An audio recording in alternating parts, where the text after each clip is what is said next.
It was late on a rainy night when Michael pulled into Chicago, driving carefully along the slick streets. He wasn't speeding, wasn't breaking any rules, and his car, a spotless black Lamborghini Urus, was in perfect condition. Everything about his drive was clean and ordinary. But then, flashing red and blue lights lit up his rearview mirror. Not because he'd done anything wrong, but because Michael was a black man driving a Lamborghini through the city. What followed wasn't just a routine traffic stop, it was a setup, one that would expose exactly who a certain cop really was. The rain streamed down in thin, silver threads, blurring the streetlights into smudges across his windshield. The steady hum of the tires mixed with the rhythmic sweep of the wipers, almost soothing in its repetition. Michael wasn't racing anywhere, just cruising down Main Street, letting the road unravel beneath him in his sleek Urus. Still, Michael knew better than anyone that being a black man in a luxury car usually came with a price. And right on cue, those red and blue flashes filled his mirror.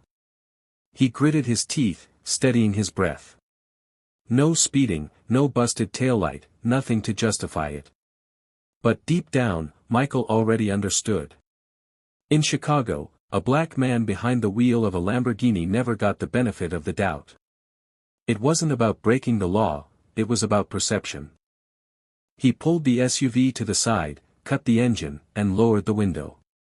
Both hands stayed planted at 10 and 2, clear as day on the steering wheel. His pulse pounded hard, but his face stayed calm.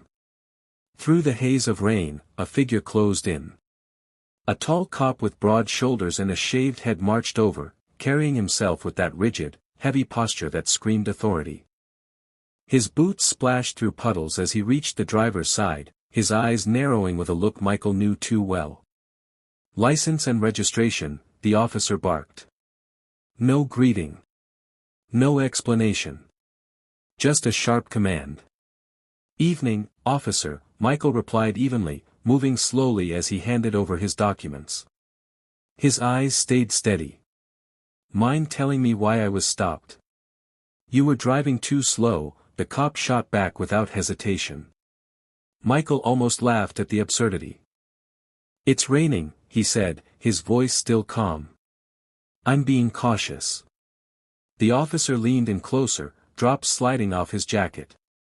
"That's what they all say," he muttered, scanning the plush interior of the Lamborghini like he expected to find something hidden in the leather seats. "You hiding anything, buddy?"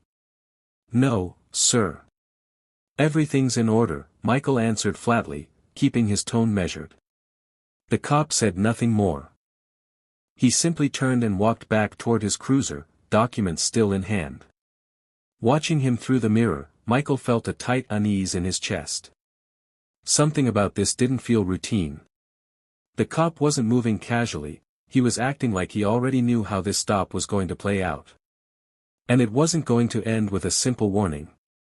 When the officer returned, his jaw was tight and his voice cut through the rain like a blade. "Step out of the car." Ever seen someone pulled over not because they broke the law, but because of the color of their skin and the car they drove? What would you do if a cop told you to get out, ready to strip you of your rights right there on the street? Before we go on, drop your city or country in the comments below. We love seeing where people are watching from. And if you believe respect shouldn't depend on color or status, hit the like button and subscribe. Stories like this need to be told, because shining light on abuse of power starts with speaking up. Michael narrowed his eyes. "Why?" he asked, his voice firm but controlled. Out of the car, the officer repeated, slower this time, his tone sharp as glass. Michael sighed, opened the door, and stepped out into the cold night. The air bit at his skin, his breath rising in clouds as he stood tall beside his Lamborghini. "Pop the trunk," the cop ordered immediately. Michael frowned. "You're going to need a warrant for that," he said firmly. The officer smirked, the kind of grin that made Michael's stomach turn. "Don't need one." "Open it." Michael didn't budge. "Yes, you do," he shot back, standing his ground. Ignoring him, the cop moved to the rear of the SUV, fingers already reaching for the latch. "You're violating my rights," Michael said sharply, his voice cutting through the rainfall. A metallic click echoed, and the trunk swung open. Inside, everything was neat and ordinary, except for a slim gray suitcase tucked neatly into the corner. The officer's eyes lit up. He leaned in, curiosity practically dripping off him. "What's this?" he asked, reaching out. "Private property," Michael said, his voice low and steady. "Don't touch it." But the cop ignored him, snapping the latch open. The lid lifted, and in an instant, his expression shifted, from arrogance to confusion, and then to pure horror. He held the paper inside like it had burned him. Michael stepped closer, his voice quiet but cutting like a blade. "Officer Randall," Michael said calmly, his voice steady despite the tension. "Would you like to explain why you just violated the rights of your new superior?" Randall froze in place. "What?" His voice cracked, disbelief written all over his face. Michael held up the papers in the officer's trembling hands. "That right there is your resignation paperwork," he said flatly. "Signed today by Chief Peterson himself." Randall's breathing grew shallow, his eyes darting across the page as his lips fumbled for words. This can't be real." Michael stepped closer, his tone calm but cutting. "Oh, it's real. You want to know the truth? This wasn't some coincidence." He paused, his eyes locked on the officer. "The chief has had his eye on you for months. He's heard the complaints, the whispers, the way you use your badge to intimidate instead of protect. And he suspected exactly what you proved tonight, that you're a racist cop hiding behind procedure." Rain streaked down Randall's face, mixing confusion with fear. "So, he set this up," Michael continued, his voice rising. "I'm your new superior. A black man driving an expensive car, a Lamborghini Urus. He wanted to see how you'd react." Michael shook his head slowly. "And look at you. You didn't just fail, Randall, you failed spectacularly. You violated rights, you crossed the line, and you tried to intimidate me like I was just another file in your drawer. The chief wanted the truth," Michael said. "And you served it to him on a silver platter." Randall's mouth opened, but no words came out. His skin had gone pale, and his tie hung loose, soaked by the rain. "You're exposed," Michael said firmly. "Every move you made tonight confirmed exactly what the chief suspected. And now, it's over." Randall staggered back half a step, his hands trembling as he clutched the papers. His desperate eyes searched Michael's face. "Wait, please," Randall stammered. "I didn't know. I didn't know you were my superior." Michael's reply cracked like a whip. "You think that matters? You think the badge only means something when the man in the car outranks you?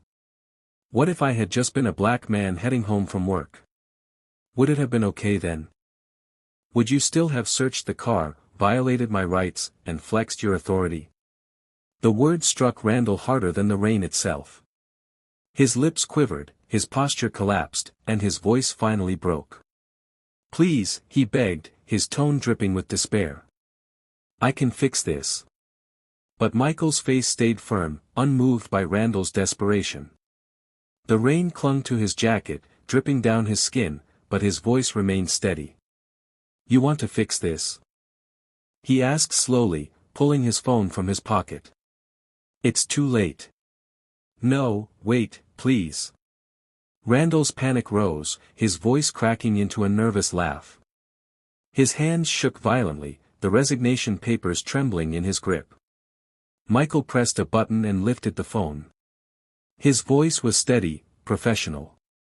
"Chief, it's Michael. I have Randall here. Go ahead and finalize the termination.